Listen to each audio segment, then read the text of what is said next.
final accounts correction அப்பனா அது third stage கரெக்ட்டா? Before trial balance first stage, after trial balance second stage, after P and L third stage கரெக்ட்டா? இந்த after trial balanceல தான் செல்லம் அந்த suspense account வருவான். Okay, after final accountsல P and L adjustment account ன்னு ஒண்ணு வரும். ஓகேவா? இப்போ the trial balance of a concern has agreed அப்பனா நீங்க first step 1 நம்ம என்ன சொல்லிருக்கோம்? எந்த ஸ்டேஜ்னு கண்டுபிடிக்கணும்னு. ஃபர்ஸ்ட் இது என்ன stage? It is in third stage. நீங்க எக்ஸாம்ல இதெல்லாம் எழுதணும்னா இதெல்லாம் இல்ல, நீங்க இதெல்லாம் டக்குன்னு சம்பாத்தே கண்டுபிடிச்சுக்கலாம். பட் நான் ஏன் போடுறேன்னா இந்த தேர்ட் ஸ்டேஜ்னு கண்டுபிடிச்சாதான் நீங்க போடுற ரெக்டிஃபிகேஷன் என்ட்ரி கரெக்டா இருக்கும். ஏன்னா தேர்ட் ஸ்டேஜ்னு போடும்போது P&L அட்ஜஸ்ட்மெண்ட் வந்துருவாங்க. சோ அந்த P&L அட்ஜஸ்ட்மெண்ட் போடணும்ன்றது எப்படி தெரியும்? only after identifying the fact that it is in third stage. புரியுதா? ஏதாவது டவுட்னா சொல்லுங்கடா.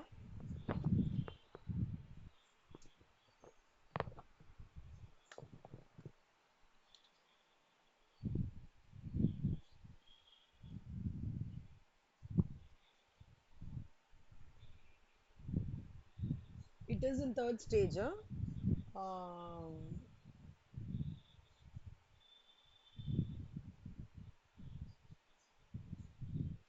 Profit and loss adjustment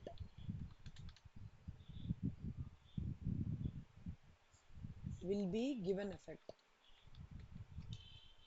Step number 2. ஒன்னொன்னா பார்க்கலாம்டா.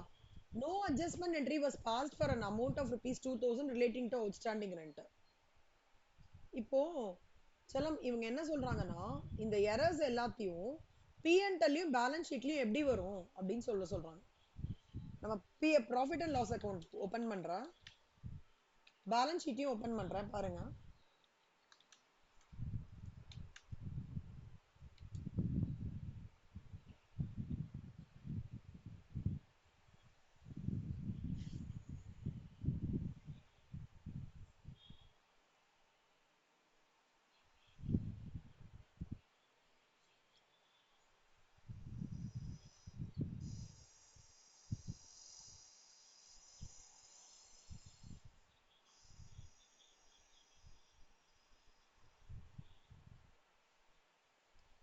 So P&L account, no adjustment entry was passed for an செல்லமா outstanding rentக்கு என்னடா நான் journal entry?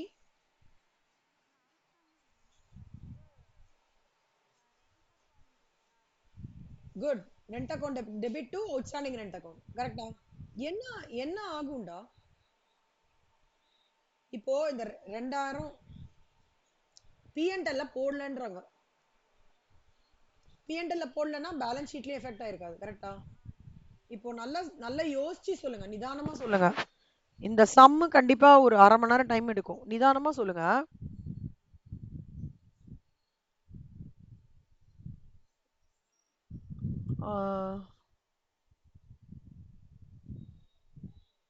இந்த என்ட்ரி ஒருவேளை வந்திருந்ததுன்னா P&L வந்து என்னவா இருக்கும்?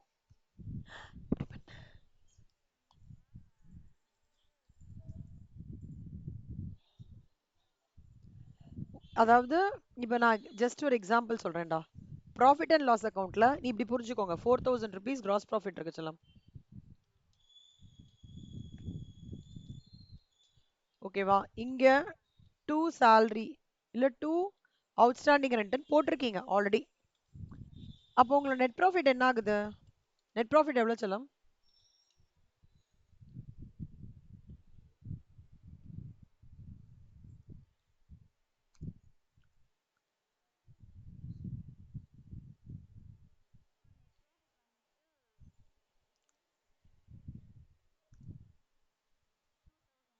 கரெக்ட். இப்ப சம்ல என்னடா சொல்லியிருக்காங்க? No adjustment entry was passed for an amount of rupees 2000 சொல்லியிருக்காங்க. இது பாஸ் பண்ணவே இல்லையா? இப்போ பாஸ் பண்ணினா இந்த என்ட்ரி கரெக்டா? If entry would have been passed, என்னோட நெட் ப்ராஃபிட் என்ன இருக்கு? 2000 ரூபாய். அதாவது 4000 ரூபாய் இந்த கிராஸ் ப்ராஃபிட் 2000 ரூபாய் கம்மியாயிடுது இல்ல? இவங்க என்ன சொல்றாங்க, என்ட்ரி இஸ் நாட் பாஸ்டுன்றாங்க. என்ட்ரி இஸ் நாட் பாஸ்டுன்னா என்ன ஆயிருக்கும்? இப்படி இருந்திருக்கும் கிராஸ் ப்ராஃபிட். என்ட்ரி பாஸே பண்ணல, ஜீரோன்னு இருக்கு. நெட் ப்ராஃபிட் என்ன? ஆ என்ட்ரி பாஸ் ஆகாதனால என்னடா நடந்திருக்கு? இந்த சினாரியோக்கும் இந்த சினாரியோக்கும் நீங்க என்ன அப்சர்வ் பண்றீங்க?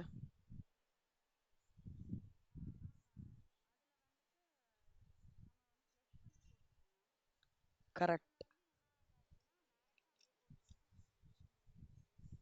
என்ட்ரி போடாததுனால ப்ராஃபிட் அப்படியே இருக்கு. என்ட்ரி போட்டனால ப்ராஃபிட் கம்மியாகுது. இப்ப கொஸ்டின் என்ன நம்மளுக்கு? ஏன் என்ன சொல்றான் படிங்க. நோ.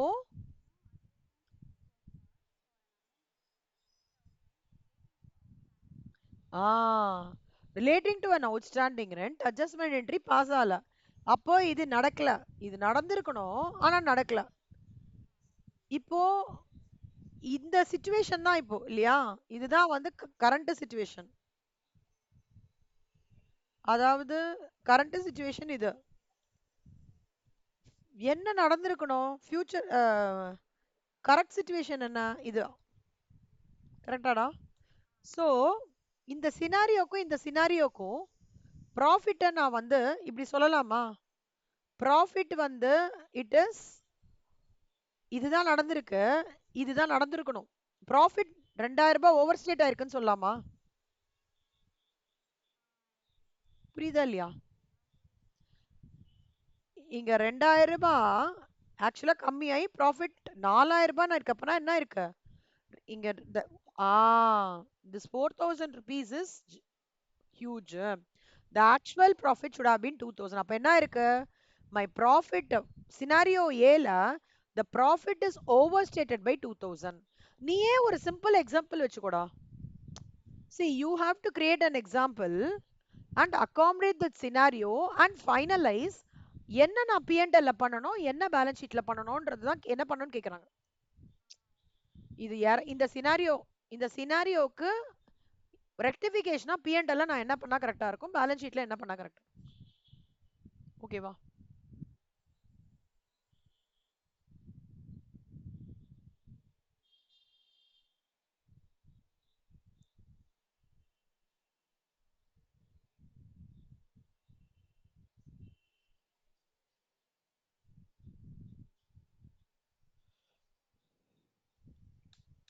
புரியுதாடா? நிதானமா போடலாம் அந்த சம்ம, பட் புரிஞ்சுக்கோங்க கான்செப்ட். செல்லமா இப்போ ப்ராஃபிட்டிங்க ஓவர் ஸ்டேட் ஆயிருக்குல்ல செல்லமா, பேலன்ஸ் ஷீட்ல என்னடா இருக்கும்?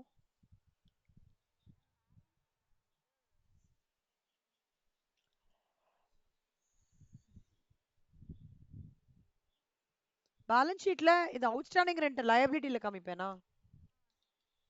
அப்ப லயபிலிட்டில நான் காமிக்காம விட்டுட்டேனா? அப்போ லயபிலிட்டி அண்டர் ஸ்டேட் ஆயிருக்குன்னு சொல்லலாமா? அண்டர் ஸ்டேட் ஆயிருக்குன்னா அது இல்ல, இல்ல கம்மியா இருக்குன்னு அர்த்தம். ஓவர் ஸ்டேட்னா ஜாஸ்தியா இருக்குன்னு அர்த்தம். அப்ப நான் அந்த அவுட்ஸ்டாண்டிங் ரெண்ட்டுக்கான இம்பாக்ட் லயபிலிட்டில காமிக்கவே இல்ல. கரெக்டா? So liability is understated by 2000, capital overstated by 2000. எப்படி? இந்த நெட் ப்ராஃபிட்டை நான் கேபிட்டலுக்கு தானே மூவ் பண்ணுவேன். அப்ப 4000 ரூபான்றது இங்க மூவ் ஆகும்போது ஜாஸ்தி தானே? எவ்வளவு ஜாஸ்தி? இந்த 2000 ரூபாயில ஜாஸ்தி. இது நம்ம ஸ்டார்டிங் 11th ஸ்டாண்டர்ட்ல ஈக்குவேஷன் அப்படின்னு சொல்லிட்டு asset is equal to life plus capital ஒன்று படிப்போம் சொல்லலாம். ஞாபகம் இருக்கா அந்த ஈக்குவேஷன்? அதை தான் இங்க டிஸ்கஸ் பண்றாங்க. கேபிட்டல் எப்படி ரிவால்வ் ஆகுறது, லயபிலிட்டி எப்படி ரிவால்வ், அசட் எப்படி ரிவால்வ் ஆகுதுன்றது தான் இங்க படிக்க போறோம்.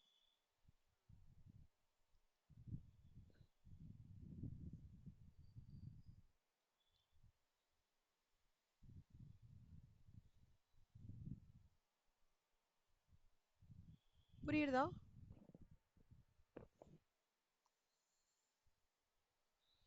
இப்ப நெக்ஸ்ட் இது நீ ட்ரை பண்றியா செல்லம்?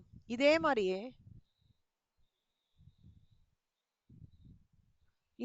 நீ இதே எக்ஸாம்பிள் எடுத்துக்கோ. அதாவது கிராஸ் ப்ராஃபிட் 4000, நெட் ப்ராஃபிட் 4000 இருக்கு. ஸோ என்ன ஆயிருக்குன்னு பாரு. Purchase book was over cast by 1000. இப்போ பர்ச்சேஸ் புக்ன்ற ட்ரேடிங் அக்கௌண்ட்டா? அப்ப நம்ம அந்த கிராஸ் ப்ராஃபிட் எடுத்துட்டு சும்மா ட்ரேடிங் அக்கௌண்ட்லயே நீயே ஒரு சிச்சுவேஷன் யூஸ் பண்ணிக்கோ. 2 ஓப்பனிங் ஸ்டாக் 2000 சரியா? 2 பர்ச்சேசஸ் 3000 பை சேல்ஸ் 10000 இப்படி இருக்குடா. இது உன்னோட கரண்ட் சிச்சுவேஷன்.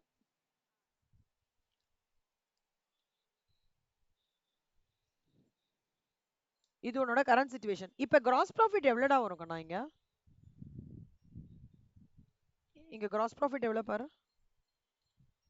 எப்பவுமே current situation should be your imagination scenario. இந்த மாதிரி சம்முக்கு and your correct situation should be இந்த சினாரியோல என்ன கொடுத்துருக்காங்களோ அதுக்கான அலைன்மெண்டா இருக்கணும்.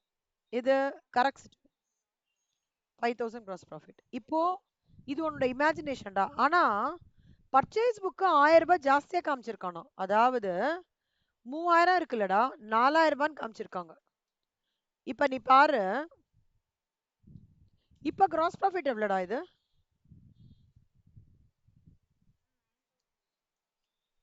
என்ன ஆயிருக்குண்ணா? 9000 வரும் செல்லம். 4000 செல்லம்.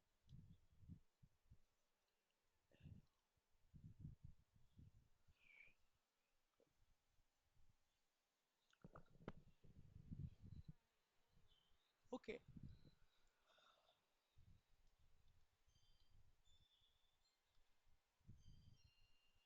இது ராங் சினாரியோ.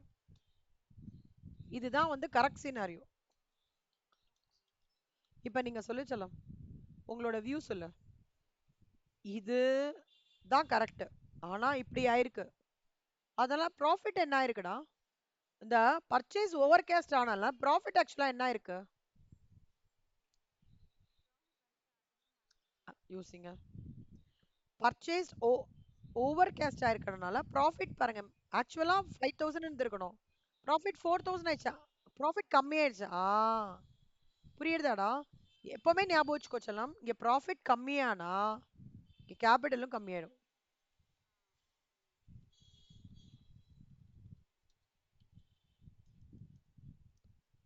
ஸோ அப்சர்வேஷன்ஸ் என்ன? கிராஸ் ப்ராஃபிட் கம்மியா இருக்குன்றது எப்படி சொல்லுவோம்? Under stated. Cross profit under state ஆச்சுன்னா நெட் ப்ராஃபிட் அண்டர் ஸ்டேட் ஆயிடும். புரியுதா? அப்போ கேபிட்டல் என்ன ஆகும்? அதுவும் அண்டர் ஸ்டேட் ஆயிடும். புரியுதாடா? இது லைபிலிட்டி இம்பாக்ட் ஆகாது. இப்ப அடுத்த சினாரியோ பாரு செல்லம். சி இதே மாதிரி நீங்க போடுங்க செல்லமா. ராங் சினாரியோன்றது கொடுத்துருக்கிற சினாரியோடா. கரெக்ட் சினாரியோன்றது நீங்க அதுக்கு யோசிக்கிற அந்த இது அமௌண்ட். செல்லம் ஒரே நிமிஷம் கண்ணா. அது உனக்கு இதே மாதிரி போடுறா. அதாவது இந்த கொடுத்துருக்கிற சினாரியோ ராங் சினாரியோ. ஓகேவா? அது கரெக்டா இருக்கணும் நீ நினைக்கிறல்ல, அது கரெக்ட் சினாரியோ. அப்புறம் உன்னோட அப்சர்வேஷன் சொல்லு பார்க்கலாம். நீ இப்படியே கூட சொல்லு, நான் வேணா போடுறேன். சாரி சொல்லுங்க. இப்போ டெப்ரிசியேஷன் ஆஃப் மிஷினரின்னு வச்சுக்கோ செல்லம்மா. அது வந்து ட்ரேடிங் அக்கௌண்ட்ல இம்பாக்ட் ஆகாது. இந்த பிஎன்எல்ல வரும். நான் இப்ப பிஎன்எல் எடுத்துக்கிறேன். இந்த இது எடுத்துக்கிறேன். ஸோ ராங் சினாரியோ சம்ல இருக்கிற scenario wrong scenario. Correct scenario நம்ம கரெக்ட் பண்றது. நம்மளுக்கு தெரியுது எது கரெக்ட். அப்புறம் அப்சர்வேஷன் சொல்லுங்க சொல்லுங்க.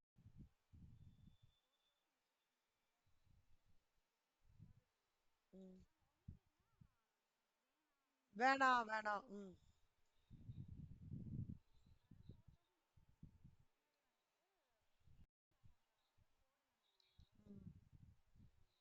அப்போ ஒண்ணுமே இருக்காதுல்ல. டெப்ரிசியேஷன் ஜீரோவா? இதான் ராங் சினாரியோ.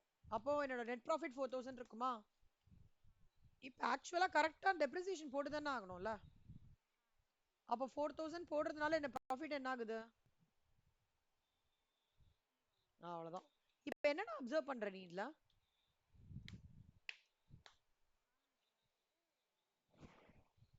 ப்ரீவியஸா ராங் சினாரியோல ப்ராஃபிட் வந்து என்னவா இருக்கு? ஓவர் ஸ்டேட் ஆயிருக்கா, அண்டர் ஸ்டேட் ஆயிருக்கா? Very good, very good. அவ்வளவுதான். செல்லமா நீ இத பார்த்து பதில் சொல்லாதடா. உனக்கு இது புரியலன்னா உனக்கு புரியலன்னா புரியலன்னு சொல்லிட்டு நான் சொல்லி தரேன். Net profit over stated by rupees 4000 இப்ப நல்லா பாருங்க. இப்போ டெப்ரிசியேஷன் மிஷினரினா அசெட் கரெக்டா? அசெட்டும் என்ன ஆயிடும் தெரியுமாடா? அதுவும் ஓவர் ஸ்டேட் ஆயிடும். டெப்ரிசியேஷன் போடலன்னா ஜாஸ்தியா காமிக்கும்ல. Asset will be overstated. Asset overstate ஆகும்போது கேபிட்டலும் ஓவர் ஸ்டேட் ஆகும். நல்ல ஞாபகம் வச்சுக்கோ செல்லமா. கிராஸ் ப்ராஃபிட் அண்டர் ஸ்டேட் ஆகி நெட் ப்ராஃபிட் அண்டர் ஸ்டேட் ஆகும், கேபிட்டலும் அண்டர் ஸ்டேட் ஆயிடும். நெட் ப்ராஃபிட் ஓவர் ஸ்டேட் ஆனா கேபிட்டலும் ஓவர் ஸ்டேட் ஆயிடும். ரைட். டி சம்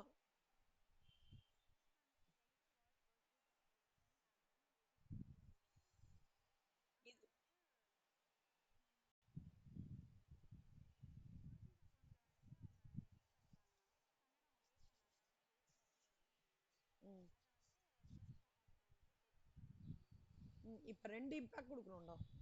ரெண்டு போடணும். நீ ட்ரேடிங் அக்கௌண்ட் போடணும். சி இது இந்த மாதிரி போடுறது மைக்ரோ லெவல்ல நான் சொல்லி தரேன். ரொம்ப பேசிக்கா சொல்லி தரேன். ஒன்ஸ் யூ ஆர் தரவுனா நீங்க இந்த ஒர்க்கிங்லாம் போட வேணாம். ஸ்ட்ரைட்டா போட்டு போயிட்டே இருங்க. மைண்ட்ல உங்களுக்கு இது கான்செப்ட் புரிஞ்சிடுச்சுன்னா உள்ள டீடைல்டா போட வேண்டாம். நீங்க மாட்டும் டைரக்டா சம்ஸ் போடுங்க. To make you understand I put it in this format.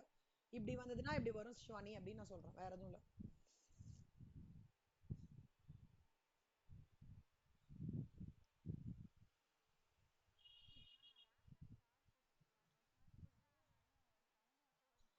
சரிங்க சரி. இப்போ ட்ரேடிங் அக்கௌண்ட்ல என்ன ஆயிருக்குன்னா 2 பர்ச்சேசஸ் 600 இருக்குடா. சும்மா ஒரு இதுக்கு போட்டுக்கலாம். ஆனா பை இதுல வந்து பை சேல்ஸ் வந்து 4000 இருக்கு. அப்போ வந்து 2 கிராஸ் ப்ராஃபிட் வந்து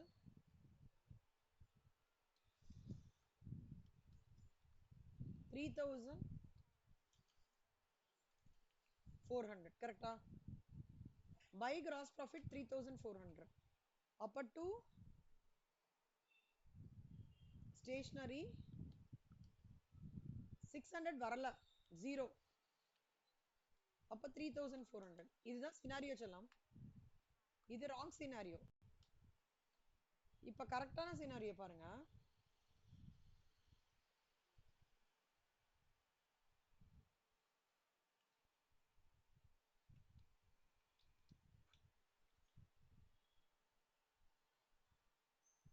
பர்ச்சேசஸ் இங்க வரக்கூடாதுடா.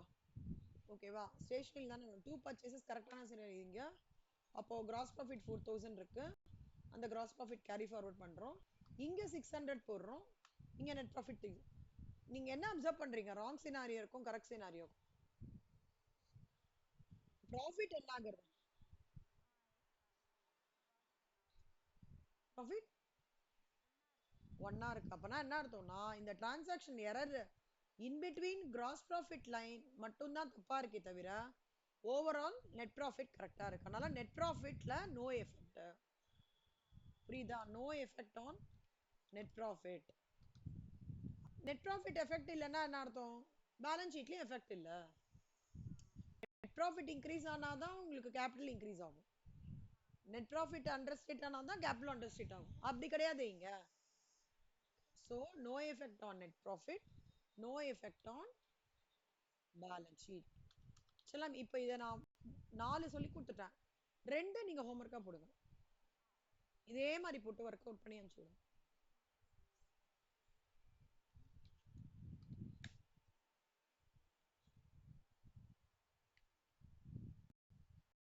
அதான்டா ரெக்டிஃபிகேஷன் முடிச்சேன்.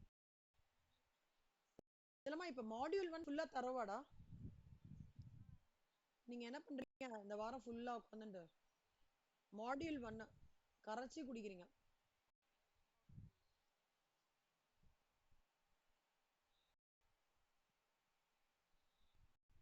ஒன்லி இல்லஸ்ட்ரேஷன்ஸ் மட்டும் மாடியூல் 1 ஃபுல்லா உங்களுக்கு டெஸ்ட். புக்ல இருக்கிறது மட்டும் தான் கேட்பேன். இந்த வாட்டி இ புல்லட்டினும் கிடையாது, சஜஸ்டட் ஆன்சர்ஸும் கிடையாது, மாடல் கொஸ்டின் பேப்பரும் கிடையாது. ஒன்லி புக்ல இருக்குது. செல்லம் இந்த வாரம் டெஸ்ட் எப்படிடா போயிட்டு இருக்கா?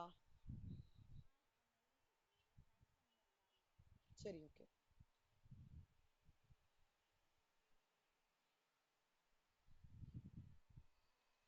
ஸோ இந்த ஃபைல் அனுப்பிச்சு விடுறேன்.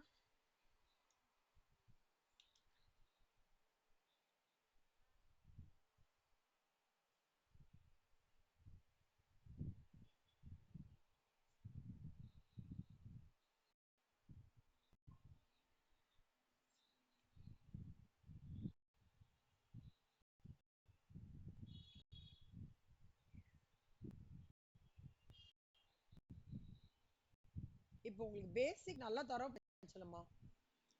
இனிமேல இருந்து நம்ம ஸ்பீட் பிக் பண்ணிடலாம். ஓகே கட கடன்னு உங்களுக்கு ஒரு ஒர்க் கொடுக்குறேன் பாருங்க.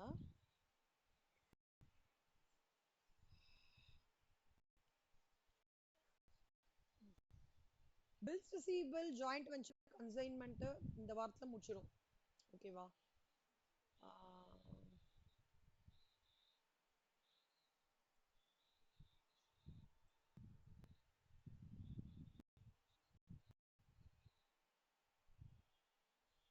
நீங்க என்ன பண்றீங்க? இந்த preparation of final accounts, non profit organization, incomplete records, you will have to go through things. final account அதான final account தான். final accounts நீங்க பிகாம்ல படிச்சிருப்பீங்கல்ல? அதே தான் ரிப்பீட் ஆகுறது. ஒரே நிமிஷம்.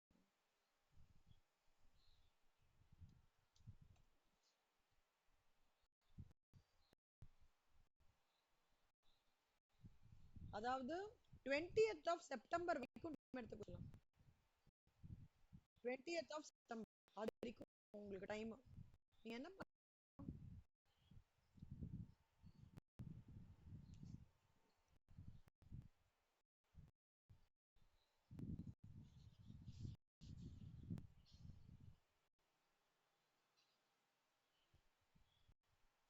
எல்லாத்தையும் theory trading account normal format தான்டா.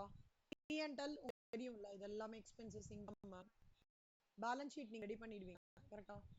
அசெட் லயபிலிட்டி எல்லாம் கோ த்ரூ பண்ணிக்கோங்க. எல்லா சம்ஸையும் கோ த்ரூ பண்ணுங்க.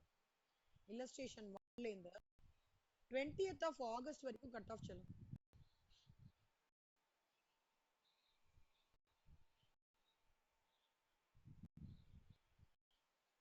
ஒன்றும் இல்லை, நார்மலா நீங்க ஒரு 11th 12th ஃபைனல் போடுவீங்க அதே மாதிரி தான்.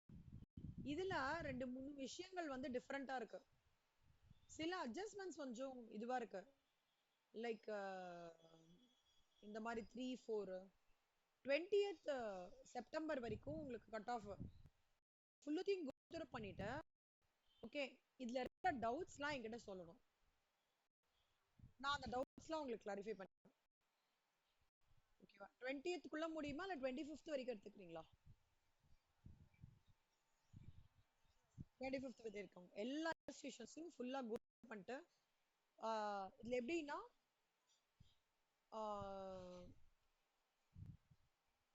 ஒரு நாள் விட்டு ஒரு நாள் ஒரு இல்லஸ்ட்ரேஷன் பாருங்க. ஓகேவா? இல்ல மொத்தமா 25th அப்புறம் உங்களுக்கு நான் டவுட்ஸ் கிளாரிஃபை பண்ணும்போது கொஞ்சம் ஃபைன் டியூனிங் இதுல நானும் பண்ணுவேன். in terms of few adjustments பேசிக் தான்டா, கொஞ்சம் சில அட்ஜஸ்ட்மெண்ட்ஸ் மட்டும் யோசிக்கிற மாதிரி இருக்கும். ஒரு நிமிஷம்.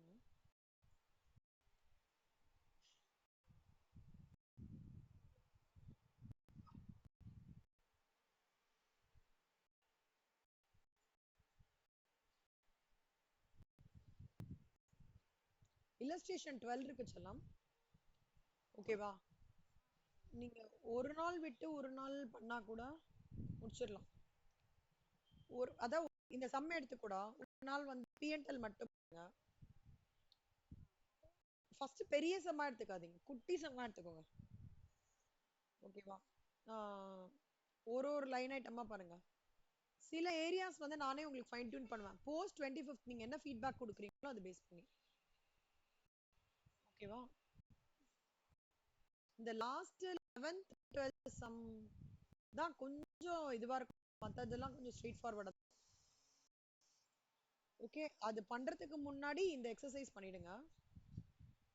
ஃபர்ஸ்ட் இந்த எக்ஸசைஸ் முடிச்சிடுங்க. என்னன்னா இது உங்களுக்கு கொடுத்தேன்னா நானும் கிளாசிஃபிகேஷன் ஆஃப் அக்கவுண்ட்ஸ் பண்றது ஒர்க். இங்க ஃபர்ஸ்ட் இது இருக்குங்கம்மா. இது வந்து உங்களுக்கு நான் அமுச்சு விடுவேன். இதை டெலீட் பண்ணிட்டு அமுச்சு விடுவேன்.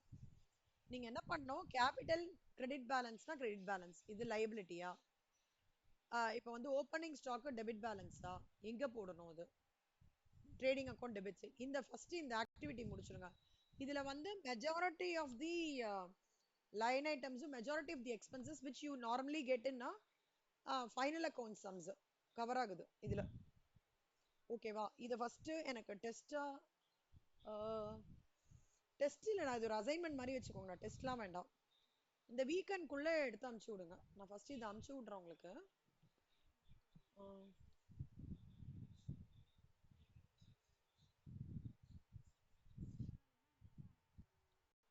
ஓகேடா, ஒரு நிமிஷம்.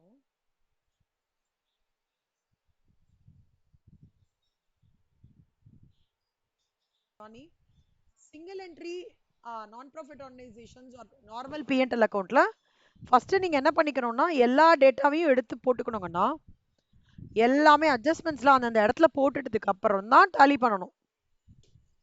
ப்ரொஃபஷனல் எக்ஸாம்ல டப்பு டப்புன்னு டாலி பண்ணிடாதீங்க. First ensure that all the items are placed in the right account, be it your trading account, PNL or balance sheet. அதுக்கப்புறம் you get to the adjustments. Go through the adjustments will always have to impact. உங்களுக்கு ஞாபகம் இருக்கும்னு நினைக்கிறேன். 12th நீங்க corona பேட்சா?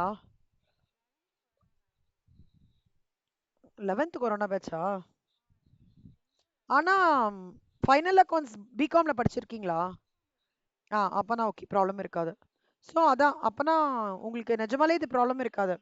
But for few adjustments ஒரு 2-3 adjustments ஒரு சம்ல you might get a doubt, but otherwise இல்லை. ஸோ அந்த மாதிரி கணும். ஸோ 13 இந்த பாட்டு, இந்த பாட்டு, அடுத்த பாட்டு. ஓகேவா? ஸோ இந்த ஃபார்மேட்ஸ் எல்லாமே இதில் போட்டிருக்கேன்டா, நான் அதையும் அனுப்புகிறேன். ஸோ